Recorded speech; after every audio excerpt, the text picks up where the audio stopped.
Oi pessoal, eu sou Carol Saldanha e esse é o canal Papo de Garota. Vem comigo! O vídeo de hoje é sobre o retorno das aulas presenciais que já estão acontecendo em alguns países. Muitos governos discutem sobre como vão retornar essas aulas nesse novo jeito de viver que a pandemia colocou ao mundo. E os distintos governantes estão planejando estratégias para como ter esse novo normal que a pandemia, né, colocou a toda essa sociedade. Um dos pontos principais é a questão da educação.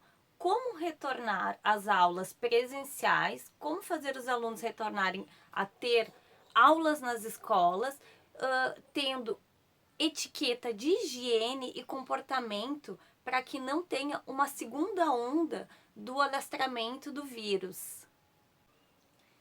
Então, os sistemas de ensino estão buscando critérios e normas para que se mantenha esse distanciamento social dentro das escolas, que ainda é muito importante para conter o Covid-19, e que ao mesmo tempo se volte a um novo normal que a pandemia está impondo a toda a nossa sociedade.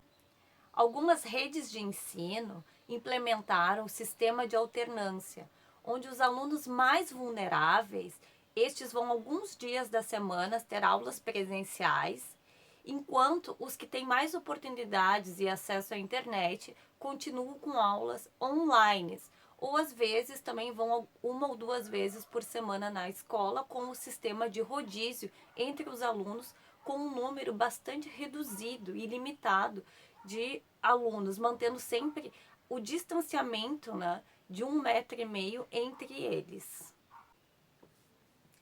Então, pessoal, mesmo nos países em que já estão havendo a reabertura das instituições de ensino, há uma necessidade de se verificar a realidade que se teve o isolamento social, se ele realmente foi eficaz.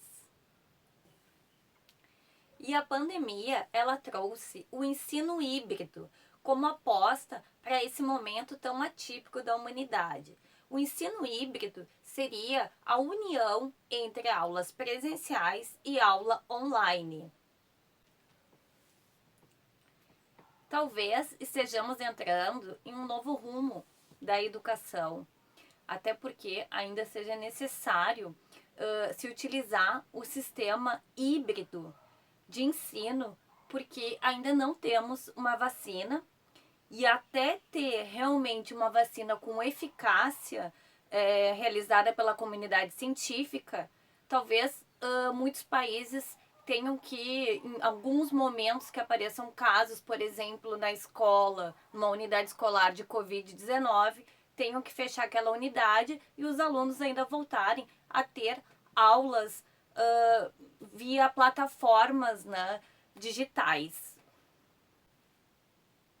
Talvez nós estejamos entrando em um novo rumo da educação, até porque ainda não se tem uma vacina combatendo o vírus da Covid-19, e isso pode demorar ainda bons meses ou até um intervalo de 1 ano. Isso sendo muito otimista, porque normalmente as vacinas demoram muito mais tempo para serem produzidas. As unidades escolares tenham que utilizar do sistema híbrido de ensino em muitos momentos, até porque podem ter casos de Covid-19 no retorno das escolas.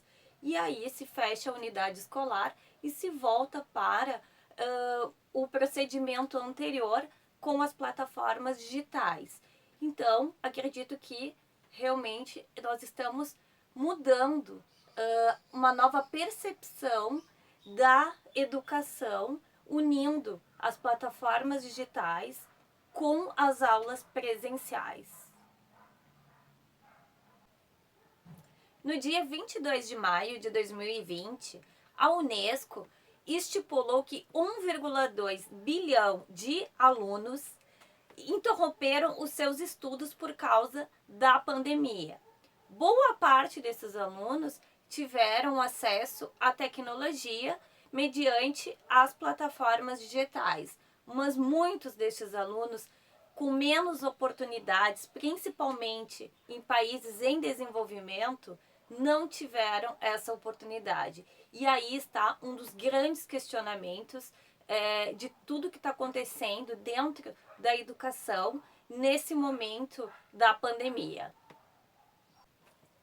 Já se tem rumores que o sistema híbrido de ensino seja a tendência no ensino escolar. No entanto, isso abre outros amplos leques de questionamentos e indagações, como principalmente ter o professor mediador dentro da sala de aula, que é uma das bases sólidas da educação, esse professor no modelo convencional, ele ali ajudando os alunos a desenvolverem suas aptidões e aprenderem. Será que essa pandemia irá acelerar o processo de falência do ensino tradicional? Ou servirá para que toda a educação reflita sobre aliar a tecnologia às aulas presenciais e assim trazer uma renovação nas unidades escolares? E isso principalmente dentro das redes públicas, porque aqui no Brasil o acesso à internet nas redes públicas ainda é muito pouco ou quase inexistente, e os computadores ou não possuem para todos os alunos, isso ainda é muito longe, e ainda por cima são muito atrasados. Portanto, estamos entrando num grande dilema. Quais são as consequências do ensino híbrido após a pandemia do século? Quais questionamentos os professores, principalmente das redes públicas, devem levantar com essa nova percepção da educação, da realidade educacional? E os governos, como eles estão percebendo esse novo sistema que eles instalaram dentro de uma oportunidade inusitada que aconteceu com a pandemia? Certamente, muitos outros questionamentos vão surgir. Agora eu vou falar um pouquinho sobre o retorno dos estudantes às escolas em alguns países, trazendo características gerais de como eles tomaram medidas e regras para poderem ter um retorno mais saudável e com todo o cuidado possível para não ter uma segunda onda de alastramento da Covid-19, principalmente dentro das escolas.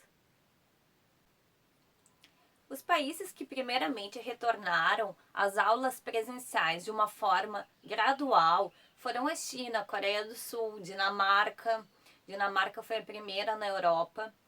E esses países têm medidas muito parecidas, como manter o distanciamento entre os alunos, tanto das carteiras dentro da sala de aula, quanto nos horários de intervalo e de refeição. Na China, por exemplo, tem escola que colocou no refeitório algumas proteções de plástico para os alunos ficarem separados na hora da alimentação. Em outras escolas, possuem tenda para desinfectar os alunos antes de entrarem às unidades escolares. Na Dinamarca, a distância entre os alunos dentro da sala de aula deve ser de 2 metros. Em Israel, solicitou-se que os alunos não dividam os seus lanches com os colegas. É proibido. Tanto na Coreia do Sul quanto na China, é verificado a temperatura corporal de todas as pessoas antes de entrarem nas unidades escolares, para que não se tenham pessoas com febre e assim possam ser casos de Covid-19. Na França, 40 mil escolas retornaram às aulas presenciais no dia 11 de maio. No entanto, 70 delas tiveram que ser fechadas dias após a reabertura, porque tiveram novos casos de Covid-19. Em Nova York, nos Estados Unidos, o prefeito determinou fim do ano letivo muito antes da data que era fim de junho, porque, como todos sabemos, Nova York foi um dos epicentros e ainda é da pandemia. No Uruguai, o presidente já anunciou o retorno gradual às aulas presenciais, principalmente porque eles já têm uma redução bem sucedida do novo coronavírus. Desde o dia 14 de março, os alunos estão sem aulas presenciais no sistema de plataforma digital, e esse retorno se dará em 3 etapas, no dia 1º, dia 15 e dia 29 de junho. E as escolas especiais serão as primeiras a retornarem. E no Brasil, como se dará o retorno gradual das aulas presenciais? O Brasil é um país muito grande, com diversos estados. Então, cada estado possui uma política educacional para esse retorno gradual das aulas. No caso, por exemplo, do estado que eu moro, em Santa Catarina, nós ainda estamos em aulas remotas, no entanto, dentro das plataformas digitais, e ainda não se fala do retorno para as aulas presenciais, até porque o transporte público está proibido aqui no estado. Acredito que aqui a influência de como estão o colapso nos sistemas de saúde das diversas regiões do Brasil vão interferir no retorno gradual das aulas. É importante que as unidades escolares, juntamente com as suas redes de ensino, elaborem um planejamento para um protocolo de higiene e que dentro das escolas se crie a cultura da higiene, porque a pandemia requer novos hábitos de convivência, principalmente não tendo aglomeração, até porque a escola é um lugar coletivo, e que as crianças e adolescentes compreendam a importância desses novos hábitos e condutas de higiene.